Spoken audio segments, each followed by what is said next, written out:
Yes, lads, welcome back to the channel. Today, we've got an EFL review. Some unbelievable games this weekend, some huge scorelines as well. So we're going to get into it. Of course, a new system for the EFL preview the other day. And it was going to be every game I got exactly correct. The exact scoreline was 3 points. And every result I got correct, it was 1 point. So whatever we got this weekend, it was going to be our high score. And we have set ourselves the benchmark. I think I did okay. There was a few crazy results out there, but overall, I've worked out I have 35 points. So we're obviously going to try and beat that next week. But before we do that, let's get into this weekend's action. As I say, some huge scorelines, some big upsets as well. So yeah, let's start as always with League 2. Up first then, Crewe 2, Notts County 1. I actually went the opposite of this. I went for Notts County 2, Crewe 1. A massive result for Crewe to get back onto winning ways after a good start that just sort of fell off a little bit the last few weeks. It was shocking goalkeeping from Roos for the first goal. And then after that, Crewe just seemed to warm into the game a little bit more.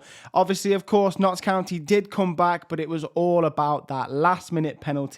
A fair penalty, I have to say. March stepped up, put the ball into the bottom corner. Crewe got all 3 points. So a massive day for Crewe, a huge win for them. Oldham 1, Barnet 1. This I went for 2-2, so I got 1 point for this. I was close, but not quite the goals I thought there would be. Of course, this was a game of penalties. The first penalty, I'm so confused. Everyone just stopped. I thought it was a goal kick at one point. It was a penalty. No one really knew what was going on. Of course, it was given as a penalty. Converted very well by Shelton. And then, of course, we had another penalty, this time for Oldham. Mellon stepped up, converted that one too. So a game of penalties, 1-1, probably a fair result. Accrington 1, Walsall 3. That is exactly what I predicted. I got this one completely spot on. Flint rose highest for the first goal. Then Walsall made it 2-0. They looked like they were coasting in control of the game. Accrington did come back with a slight scare towards the end of the game, but Uncle Albert doing Uncle Albert things.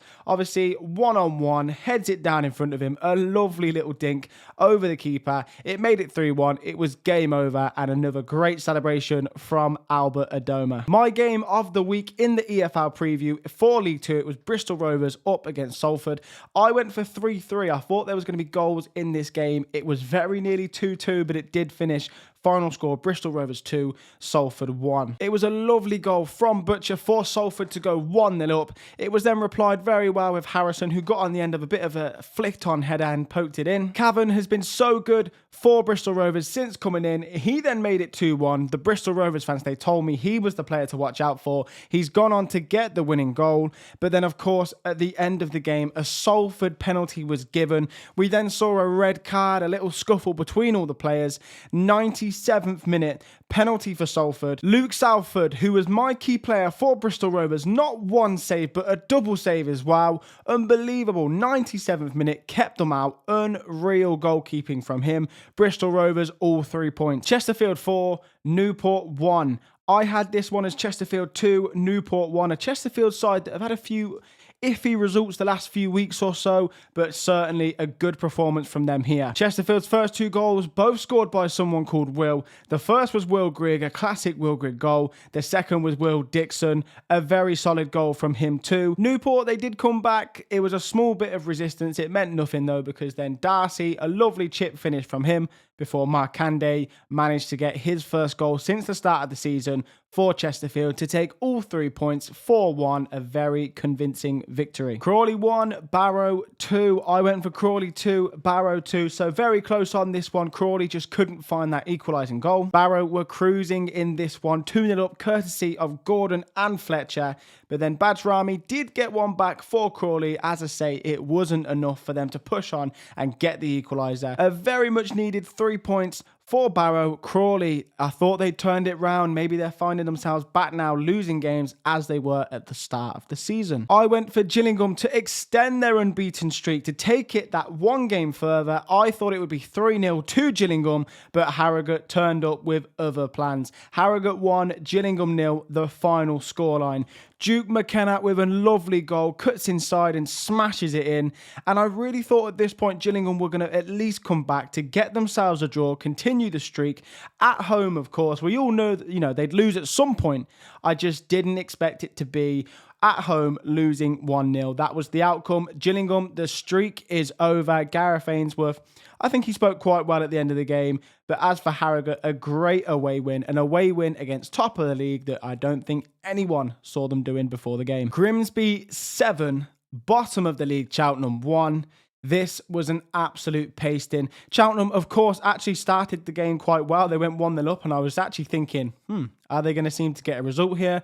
Caretaker managers in after Michael Flynn was sacked, and then after that, it just went completely downhill. Grimsby then came back into the game. Jamie Walker, 2 absolutely unbelievable goals. I got told off last week for saying certain goals were worldies. Well, these 2, they certainly were. The first, was it better than the second, or was the second better than the first? It's so hard to tell. They were unbelievable goals. If you haven't seen them, go and have a look. Unbelievable goals from Jamie Walker to turn it to 2-1. And then after this, the tide of the game really turned. We saw 2 red cards for Cheltenham. Pal and Angol both getting sent off, 4 second yellows, and it was very silly from them. Down to 9 men, and this is where the goals started coming. It was Caveat up first with a great goal from him. He is on fire this season. That was 3-1. 3-1 became 4-1, which became 5-1, which became 6-1, and then eventually the 7th was scored by Corey, and it was just game, set, and match. Cheltenham in a world of trouble, minus 20 goal difference, sat at the bottom of the league. Whoever comes in, that is a huge job to keep them in this league. Shrewsbury 1, MK Dons 2. This is exactly as I had it. I had it 2-1 to MK Dons myself. And this to me was a big result for MK Dons, a very much needed one as well. Scott Hogan got on the end of a Callum Patterson long throw for the first goal, and that really calmed the nerves early on into this game. Collar then poked it in for 2-0, and that is his first goal for MK Dons. Before Anike against his old club, a nice finish on the volley, to be fair to him, made it 2-1. Too little, too late. MK Dons all 3 points, and as I say, a much needed win after 3 home losses in a row. They really needed to sort that form out. I went for Swindon 3, Bromley 2. I got the correct scoreline in terms of the actual result, but not the exact amount. It was Swindon 2, Bromley 0. A very much needed win for Swindon after last week losing 3-2 so painfully as well. So they have shown they can bounce back, exactly what you would expect from an Ian Holloway side. Ollie Palmer got his first goal for Swindon, and it was Drinnan that got the second. Grant Smith, horrible goalkeeping for that. He kicks it out, awful kick, and then really fumbles the save too. So Bromley, after a good start to the season, disappointed to maybe not score here. Swindon, they are absolutely on fire, and as I say, have bounced back very well. Tranmere 0, Cambridge 0. I went for 1-1. It was 0-0, and both sides never really looked like they were going to score. What has happened to Tranmere in the last few weeks? They were really scoring for fun. Cambridge, similar sort of story. They've not been able to get going for majority of this season. So 0-0. A boring 0-0, and yeah, we'll leave that at that. So that brings me on then to my game of the week. I went for Fleetwood and Colchester. 4-2 was the final score. I went for 1-0, so a lot more goals than I expected, but it really was a great game. And it started with a lovely free kick routine from Colchester that Lisby managed to tap in. And it was just a very slick, a very nice move. Ennis then equalised for Fleetwood to make it 1-1 before some horrible Fleetwood defending. So the first half, it's Fleetwood's defensive performance we're talking about. It led to a penalty. Jack Payne, no mistake, slotted it away. 2-1 at this point to Colchester. Jordan Davis then turned it around, and this time it was Colchester's turn to have a horrible defensive half. Jordan Davis didn't just get one, he got two good goals as well, lovely finishes that then put his side 3-2 into the lead. And as I say, it was horrible defending from Colchester for majority of the second half, and it was finished off 4-2 to Fleetwood by Helm in the 92nd minute. Colchester, if they defended a bit more solid in that second half, they could have got something from this game. They will be very much disappointed, but certainly my game of the week. Goals, entertainment, everything you want. I think Salford Bristol Rovers were going to give it a very close second, but I covered that in a bit more detail in the preview. So I wanted to give a bit of spotlight here to Fleetwood and Colchester. 4-2, a big result for Fleetwood. Now then, on to League One. We're going to start with Wimbledon up against Wickham. I had this as 2-2. It finished 2-1 to Wimbledon, and a great result for them. The manager bounce seems over now for Wycombe, as they were unable to get anything from this game. It was a lovely header from Bugle to make it 1-0 to Wimbledon, and then he showed some fantastic centre forward play, some unreal hold-up play for the second as well. So he had a great game, very, very much an important player for Wimbledon. As for the Wycombe goal, it was Henderson that got it, and he sort of like thighs it into the top corner. It's a very strange one, but ultimately Wycombe weren't good enough on the day. Wimbledon, a massive 3 points for them. Barnsley up against Port Vale. It finished Port Vale 2, Barnsley 0. I went for Barnsley 2-1 in my preview. Got this one wrong. Port Vale, fair play to them. Really showing they've got a lot about them so far this season for me. A big fan of Darren Moore, and he's beginning to now get the results that he probably had deserved earlier on in the season. Gabriel was in the right place at the right time to make it 1-0 before Crochdale finished it off 2-0, as I say, to Port Vale. Barnsley looking very shaky, and it's an absolutely horrible week for them. They've played 3 games from Saturday to Saturday. They've lost every game. They've not scored a goal, and it's 9-0 on aggregate. So they need to bounce back and bounce back quickly. Bradford and Blackpool was my game of the week in the preview. I went for 2-0. The final score, it was 1-0 to Bradford. But in that preview, I said I'm looking at Blackpool's fullbacks as a bit of a weakness, and I'm looking at Newfield to cause a bit of damage. He did just that. It was a nice finish from him. He just keeps scoring this season. But it was Bradford 1, Blackpool 0, as I say. Nothing really of a surprise there. Steve Bruce probably looking at things thinking, is this going to get any easier? Not today. As I say, Bradford winners on the day. Burton 0, bottom of the league, Burton 0. Plymouth 4. Plymouth are the most confusing team this season by a country mile. Of course, I went for 3-1 in my predictions. I thought they'd win. I thought, they had enough to do so, but it's the inconsistency of results. However, there was nothing inconsistent about this performance here. It was superb. Tolaj did get the first goal, but it's all about Boateng. He got the assist for the first and the second, and he is looking like a fantastic player alongside Ibrahim as well. Such a solid pairing. Those two are beginning to form. Tolaj then got the third goal in the game before Peppel saw it off. 4-0 winners, a huge result for Plymouth, just building that confidence, but they're probably going to lose 1-0 next week. You just never know with them. It is a wild ride for you Plymouth fans this season. Exeter 0, Huddersfield 1, that was the final score, and that is also what I went for in my preview. So this one was defined by a lovely goal from Leo Castledine. Unbelievable goal. Such an aesthetically nice goal to watch as well. Flies in off the post. Lovely goal. The lad on loan from Chelsea clearly has a big future. The Huddersfield fans are raving about him. Exeter, look, it was a decent performance from them, but a Huddersfield side that desperately needed a win to build that confidence, and Lee Grant's side certainly got that. 1-0 winners on the day, away from home, clean sheet. Job well done. Naismith with a lovely header for the first goal, and it was a beautiful penalty save from Lawler as well to keep the game staying at 1-0. So Luton, job well done, 1-0 winners there. Mansfield up against Rotherham. I thought this was going to be a 0-0. It actually finished 2-1 to Mansfield, a much needed victory for Mansfield. Rotherham, more misery for them so far this season. Hugill with a good penalty to make it 1-0.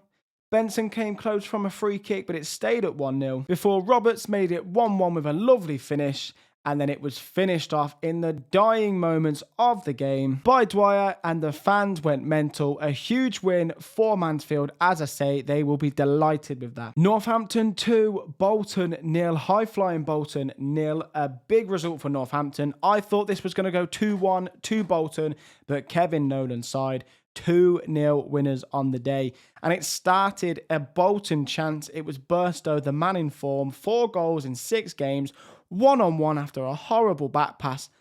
What an awful finish it was. I expect him to be burying those chances, as I'm sure all the Bolton fans thought as well. It was a strong header from McGeehan, though, that did make it 1-0 to Northampton, and moments later, Hoskins stepped up for the penalty, saved first time round, but the rebound was followed up nicely by himself, and that was all she wrote. Northampton 2, Bolton 0. Peterborough 0, Lincoln 3. I went for 3-1 to Lincoln, and you know what? It was very nearly 3-1. Peterborough did have that one big chance they couldn't quite convert, but it's all about Lincoln. Adam Reach, we know he loves a worldie. As an Aston Villa fan, believe me, Sheffield Wednesday times for Adam Reach. We know he loves a worldie. It's all he ever seemed to score against us, and he did it in this game here.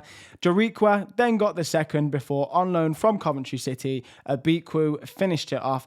3-0 to Lincoln. They are flying up in third place at the minute. A great start to the season for them and a great performance today. Stockport up against Reading now. I went for 3-1. The final score was 1-1, and this sort of sums up Stockport's season so far.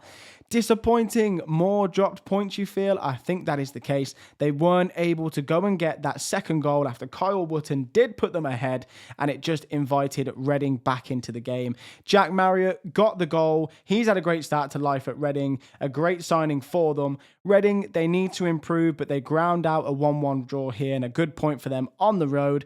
But as I say, Stockport, I thought they were going to win the league this year, but they're just showing signs that they're not able to grind those results out themselves and get wins, especially at home. Wigan 0, Cardiff 2, exactly as I called it. I went for 2-0 myself. Cardiff 1-0 up until the 96th minute. Salech got himself a penalty, scored the penalty. It was an obvious red card after a very good first goal for Cardiff. A lovely little move of football. This one, as I say, stonewall penalty. Salech scored in the 96th minute. So Cardiff 2-0, bounced back exactly as they needed to. My game of the week, I went for Leyton Orient up against Stevenage. It finished 3-2 to Stevenage. I went for 2-1 to Stevenage, so I was close, but there were just a few more goals in this game than I thought there would be. Connolly started it off for Leyton Orient. A lovely little finish from him, beginning now to find his feet in this division, something I thought he'd actually do a lot sooner than he has. Harvey White then comes back to make it 1-1 outside the box. A lovely strike from him. Two headers then turned it from 1-1 to 3-1. It was Freestone up first, Piers Gianni up second, and 3-1, Stevenage were cruising. And Stevenage played the perfect game plan. A Ballard goal towards the end of the game made it 3-2, a little bit nervy, but they sat back, they did what they needed to do. We just spoke about grinding out results for Stockport. Stevenage certainly have done that here. A massive result for them, as I say, at Leyton Orient, a very difficult place to go to. Maybe Leyton Orient will be a little bit disappointed they didn't go on to try and push to get the draw, but ultimately Stevenage, an informed side, Leyton Orient, a less so informed side certainly, and they got all 3 points on the day away from home. Massive result to keep them up the table. Now then, let's move on to the Championship, and we're going to start with Coventry up against Birmingham. It was my game of the week. I thought there would be 3 goals in this game, but I thought it was going to finish 2-1 to Coventry. Instead, it was 3-0, and I'd like to apologise to all of the Coventry fans for even insinuating that this Birmingham side would even have a shot on target, because of course they didn't. And Coventry in this game were a very solid side. Granted, Birmingham were not very good, if we're going to be honest. Coventry, as I say though, they really made them look very, very average. Thomas Asante got the first goal, a lovely little follow-up, exactly where he needed to be, turned it in for 1-0. We then saw Jack Robinson get sent off for a second yellow. I mean, Chris Davis came out and said that it was never a second yellow card, or the first one wasn't a yellow card. I think he got a little bit salty after the game, if I'm going to be honest. It's a clear and obvious 2 yellow cards, and Robinson did walk in the 42nd minute. Birmingham fell asleep for the second goal, and it was Josh Eccles' header back across the box that cannons in. I think it's off Asai Samuel, and unfortunately for Allsop, he tried to keep it out, wasn't able to do so, and it was finished off finally to make it 3-0. A long ball over the top. Cashin, who came on to replace Robinson, really poor defending for the Coventry third. Ellis Sims bullies him from a long punt forward from Rushworth, and it was eventually turned in by Victor Torp. So a very poor day for Birmingham, and Coventry will be delighted to get 3 points against Blues like that. Swansea 1, Middlesbrough 1. That is exactly as I called it. This game just had 1-1 written all over it. Vipoknik made it 1-0, a lovely little flick into the goal for his goal. And then, of course, we did see an equaliser, and it was a proper Millwall kind of goal, pinball here and there. Personally, I think Swansea might have deserved to go away with all 3 points, but not the case. 1-1 on the day. Wrexham 1, Derby 1. And to start with on this one, we have to talk about Lewis O'Brien. For me personally, I think he should have been sent off for a bad foul. It wasn't given. He then goes and gets himself the goal to make it 1-0 to Wrexham. Derby will be disappointed he was still on the pitch to get the goal, but it didn't stop them going and getting an equaliser. Patrick Adjimang, a lovely flick on to Brereton Diaz. Is this now the beginning of a very solid partnership for Derby up front?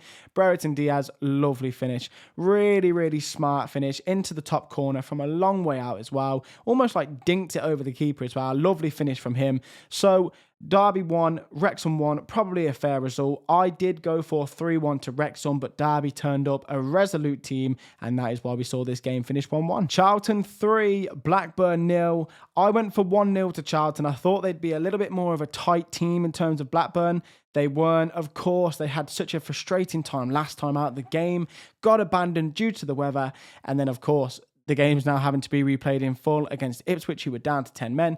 So there's a lot of controversy around that this week. Charlton, though, they did not care about that. They turned up at the Valley at their home ground and they won 3-0. James Bree, man of the match for Charlton, a goal and an assist. He got the first assist for the first goal and he got himself a goal for the final goal. And it was Carey that scored a screamer for the second. So a very solid performance from Charlton all round. Ipswich 2, Portsmouth 1. I went for Ipswich 3, Portsmouth 1. I thought they'd get a few more goals. Jaden Philogene Bidace, he started the scoring off. A lovely finish from that left-hand side, cutting in into the far corner. It was then another silky move from Ipswich for the second, and we did see a Portsmouth come back for a little bit of the game, but ultimately they were outclassed by Ipswich. 2-1 winners on the day, a good performance for them, especially as we just mentioned after that Blackburn game last weekend where they were 1-0 down to 10 men with 10 minutes to go. Oxford 0, Sheffield United 1. Sheffield United, their first win of the season, their second goal of the season, scored by Callum O'Hare, a nice goal as well. And it wasn't the best performance from them. It was a relatively average performance from Sheffield United.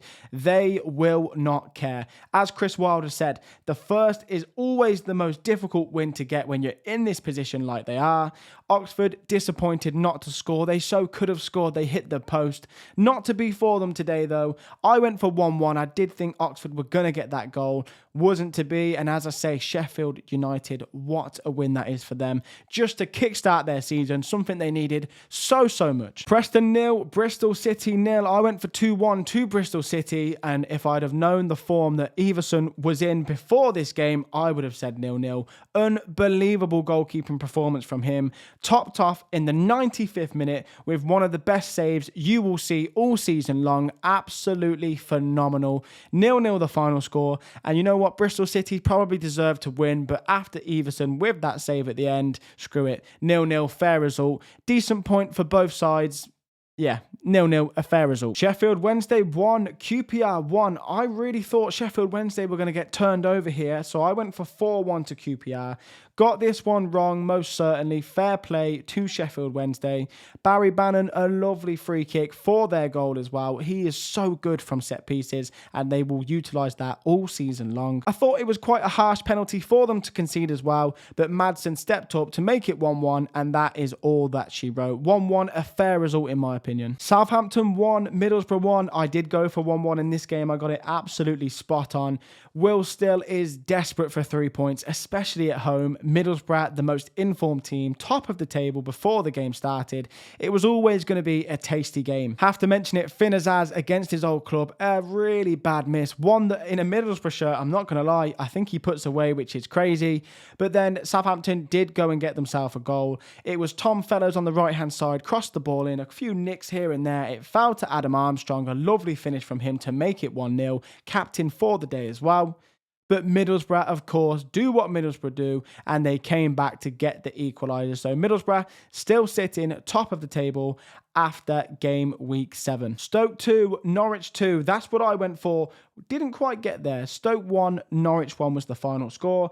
Makama scored for Norwich. It's his first start and his second goal of the season for them. So a big goal for him in his sort of bid to try and start a few more games. It was a lovely finish from Sorba Thomas to make it 1-1. And I really thought Manhoff was going to go and get the winner. Not quite to be for him. He looks to me as one of the players in the Championship this season that is destined for the Premier League. I think he's so good. But it didn't matter. It finished Stoke 1, Norwich 1. Watford 2, Hull 1. I went for 1-1 in this game. Ollie McBurney started things off. He is such a good signing by Hull, so underrated in my opinion, but it was a lovely finish from him to make it 1-0. Watford though, they turned things round and were deserved winners. Loser, my star of the week, really good performance from him to make it 1-1, and then it was finished off with a lovely header, so Watford, they went away with all 3 points and a huge win against Hull. Watford, they needed to sort of separate themselves from these relegation teams, and that is certainly the right way to do it when you play against one of them at home. Game of the week in the Championship, it was West Brom up against Leicester. This game was so entertaining. Of course, I was able to watch the whole game with this, so I was able to see a lot more footage than I have with other games, which is why I've gone for this one, because it really was the sort of game that could have been 4 or 5-0 to West Brom, but it just wasn't quite the case. Leicester managed to hold on. Samuel Illing Jr. on loan from Aston Villa got the first goal for West Brom, and as a Villa fan, it's lovely to see him really beginning to show his quality. He's been played at left back. Now he looks as though he's up the pitch for West Brom, exactly where we need him to be. A lovely goal as well from him. Really took it so well. Great balance to stay on his feet and just prod the ball into the far corner. But this game, as I say, it's all about the chances that West Brom missed. Josh Maja, a few yards out, the free kick from Wallace saved. Maja, he's got to put the ball in the net and he skies it over the bar. Really bad miss from him. I was expecting him to bury it. We then saw on loan from Manchester United, Toby Collier breaking down the left-hand side, just thinking, just slot it into the far corner, puts it just wide of the post, agonising for West Brom, who were by far, in my opinion, the better team on the night. If West Brom fans are slightly worried about the last few results, I wouldn't be, because on another day, you put Leicester to bed here. But they didn't put Leicester to bed, and in the 93rd minute, Bobby De-Cordova-Reid smashes it goalwards. I think it's been given as a Nat Phillips own goal. Leicester fans in that away end, absolute limbs. 1-1's the final score. West Brom will be kicking themselves that they didn't go and get all 3. As I say, it should have been 4 or 5, but Ryan Mason's side, certainly a lot of positives to build on. As for Leicester, that is what you have to do. Marty Cifuentes will be delighted his side were able to come back. So both sides with work to do, but a good point for them. Overall, I'm sure West Brom would have taken it before the start of the game. And that is the EFL review. So as I say, I finished this week with 35 points. We're going to go again next week, see if we can get any more. We did get a fair few actually spot on, which is always good to see. So yeah, thank you so much for the support on all the videos. If you're enjoying the content, please do give it a like and please subscribe. It really helps me in terms of the algorithm. And as I say, we are here all season, looking forward to bringing new, exciting content. So yeah, thank you very much for watching, and as always, I will see you on the next one.